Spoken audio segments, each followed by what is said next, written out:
बोलता पेड़। एक छोटे से शहर में दो सबसे अच्छे दोस्त रहते थे।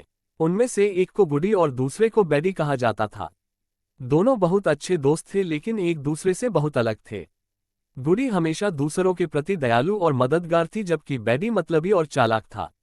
एक दिन दोनों दोस्तों ने नजदीकी शहर में जाकर कुछ व्यापार करने का फैसला किया।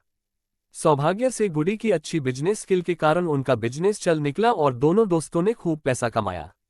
जब वे घर वापस आ रहे थे तो बैडी को एक विचार आया। बैडी ने कहा, हमें अपना धन पास के उस पेड़ में छिपा देना चाहिए।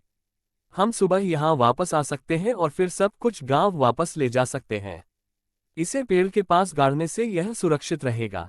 गुडी ने कुछ देर सोचा और सहमत हो गया क्योंकि रात का समय था और वह लूटे जाने का जोखिम नहीं लेना चाहता था। अतः दोनों मित्रों ने पेड़ के पास गड्ढा खोदकर धन गाड़ दिया। फिर वो दोनों अपने घर के लिए निकल गए। लेकिन बद्दी उसी रात पेड़ के पास गया और सारे पैसे अपने लिए ले लिया। उसने खाली गड्ढे को भर दिया और सब कुछ ढक दिया। अगली सुबह जब दोनों दोस्तों ने गड्ढा खोदा तो उन्हें वह बिल्कुल खाली मिला। तुरंत बैडी ने गुडी पर सारी संपत्ति चुराकर अपने लिए लेने का आरोप लगाना शुरू कर दिया।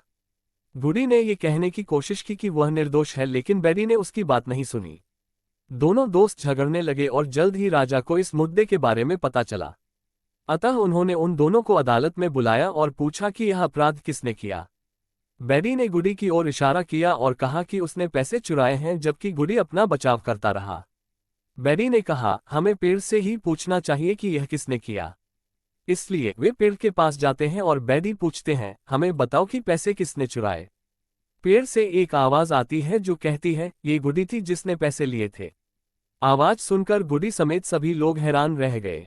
गुडी समझ गया कि कुछ गड़बड़ है इसलिए उसने समस्या को हल करने का फैसला किया। गुडी ने पास पड़ी कुछ शाखाएं और पत्तियां ली और उन्हें पेड़ के ठीक सामने रख दिया।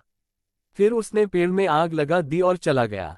कुछ देर बाद सभी ने एक आदमी को खांसते और पेड़ से उतरकर भागने की आवाज सुनी। सभी लोगों ने उसे घेर लिया और पूछा कि वह कौन है।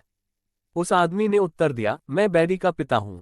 उसने मुझसे गुडी को चोर के रूप में फ्रेम करने के लिए कहा ताकि बैडी को सारा पैसा मिल सके। आखिरकार गुडी की बेगुनाही साबित हुई और बैडी को सजा मिली। टॉकिंग ट्री लघु कहानी में एक दोस्त दूसरे को धोखा देकर सारा पैसा अपने लिए लेने की कोशिश करता है, लेकिन अंत में वह पकड़ा जाता है और उसे अपने कर्मों की सजा मिलती है। कहानी से हमें ये सीख मिलती है कि हमें अपने फायदे के लिए दूसरों को बरगलाने की कोशिश नहीं करनी चाहिए। दूसरों को धोखा देना अक्सर हमारे लिए दुर्भाग्य का कारण बन सकता है। इस कहानी से बच्चों को बहुत महत्व